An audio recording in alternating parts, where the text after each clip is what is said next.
इस वक्त की बड़ी खबर जानिए आप। जानकारी ये सामने निकल कर आ रही है, ब्रेकिंग न्यूज इस वक्त की ये है कि संयुक्त राष्ट्र सुरक्षा परिषद में बोले हैं पुतिन, नागरिकों को ढाल बना रही है यूक्रेन की सेना। ये कह रहे हैं व्लादिमीर पुतिन। संयुक्त राष्ट्र सुरक्षा परिषद में पुतिन की तरफ से कहा गया है कि यूक्रेन की सेना नागरिकों को ढाल बना रही है।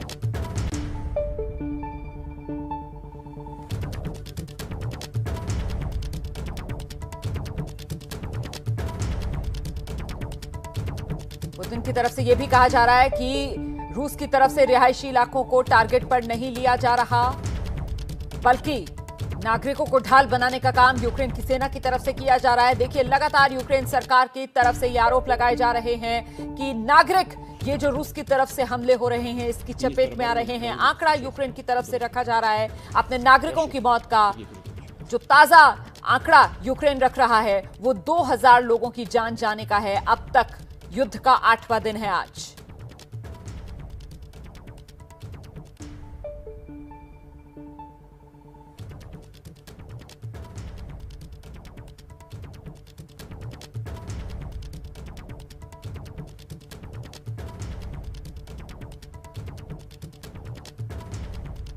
एक बार फिर से आपको खबर बता देते हैं।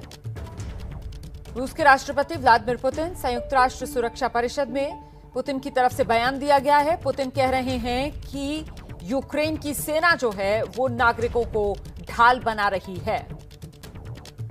रिहायशी इलाकों में हम हमले नहीं कर रहे, ये भी पुतिन ने यूएनएससी में कहा है। रूसी सेना ने बंधकों को रिहा कराया। अपने बयान में पुतिन की तरफ से इस बात को भी रेखांकित किया गया, रिहायशी इलाकों को हम निशाना नहीं बना रहे। своей жизнью, чтобы спасти боевых товарищей и мирных жителей. В ходе боев तो ये तस्वीरें आपके सामने हैं। наши военнослужащие и पुतिन का ये संबोधन जारी है और अपने इस संबोधन में वही बातें पुतिन की तरफ से दोहराई जा रही हैं जो अब तक रूस का रुख रहा है, जिसमें रूस कहता रहा है कि वो सिर्फ डिफेंस एस्टैब्लिशमेंट्स पर ही निशाना साध रहा है, नागरिकों को वो निशाना नहीं बना रहा। वही बात यहां पर भी रख रहे हैं व्लादिमीर पुतिन। कह रहे हैं कि हम रिहायशी इलाकों या नागरिकों को निशाना नहीं बना रहे। उल्टे यूक्रेन की सेना पर आरोप लगा रहे हैं पुतिन। उनकी तरफ से कहा जा रहा है कि जो यूक्रेन की सेना है वो नागरिकों को ढाल बना रही है। танкового взвода гвардии лейтенант Виктор Сокольник в ходе боя уничтожил 5 танков.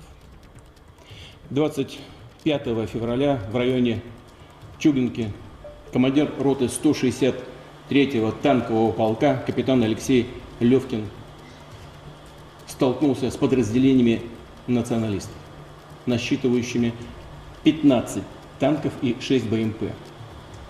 Атаковав со своими бойцами противника, капитан Левкин уничтожил все БМП и 5 танков. Обеспечил выполнение боевой задачи без потерь.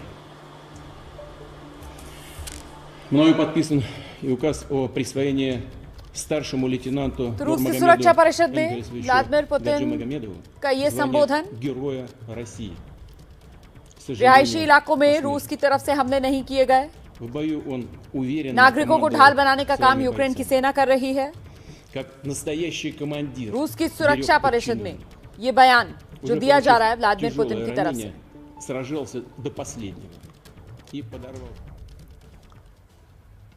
आगे बढ़ते हैं। यूरोप में छिड़े युद्ध का सबसे बड़ा असर अगर एशिया में किसी देश पर पड़ सकता है तो वो भारत है, क्योंकि पूरी दुनिया के निशाने पर रूस सामरिक तौर पर भारत का ही सबसे बड़ा साझेदार है।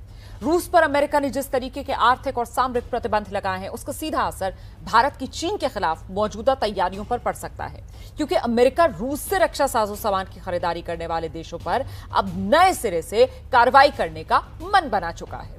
तो ऐसे में क्या हो सकता है भारत के साथ और क्या हो सकता है इससे उबरने का भारत का प्लान, दिखाते हैं आपको घंटी बजाओ की स्पेशल रिपोर्ट। यूक्रेन में शोले आज बरस रहे हैं, लेकिन लद्दाख के गलवान में खून की बूंदें कुछ महीनों पहले गिरी थी। यूक्रेन में नेटो को लेकर झगड़ा आज बढ़ा है।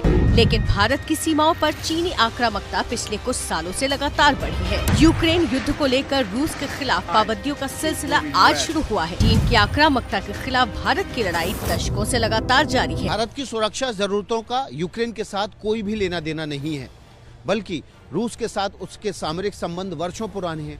ऐसे में यूक्रेन और रूस के युद्ध के लिए रूस पर क्यों प्रतिबंध लगाया जाए? दूसरी तरफ अमेरिका को जिस चीन की विस्तारवाद की नीति के खिलाफ लड़ना है, उसकी सबसे बड़ी सामरिक सीमा भारत से जुड़ती है।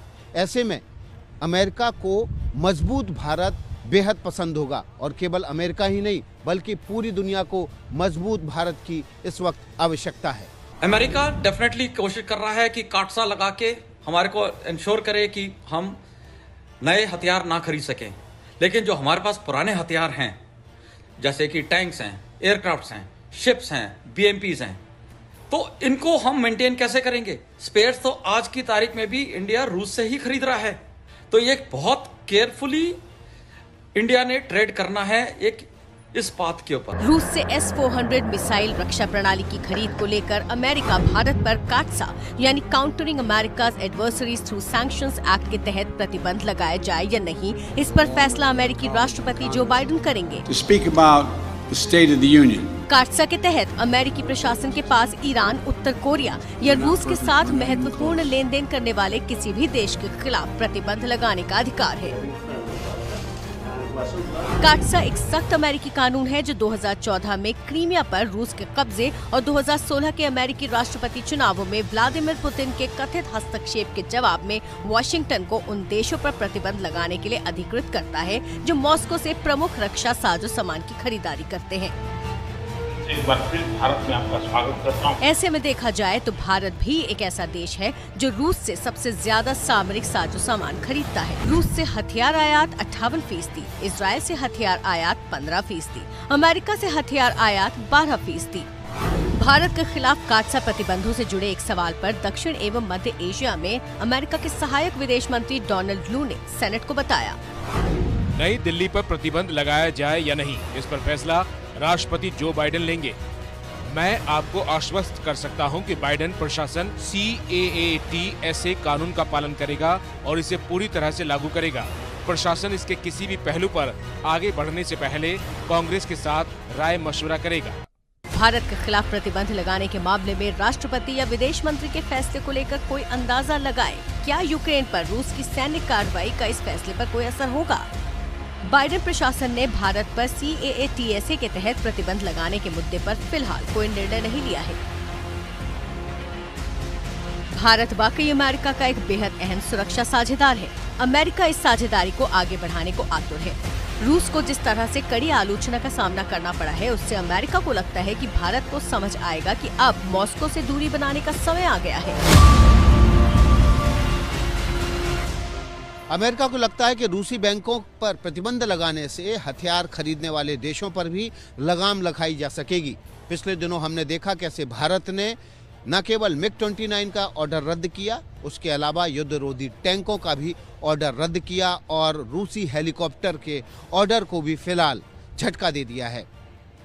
अमेरिका चाहता है कि रूस पर प्रतिबंध लगाकर उस पर लगाम कसी जाए, लेकिन एक बड़ा सवाल ये है कि अमेरिका और भारत के बीच ये तल्खी तब आ रही है जब संयुक्त राष्ट्र में रूस पर प्रतिबंध लगाए जाने के लिए लाया गया प्रस्ताव पर भारत ने दूरी रखी और इस प्रस्ताव से दूरी रखने की वजह से भारत की डेमोक्रेट और रिपब्लिकन सांसदों ने कड़ी आलोचना।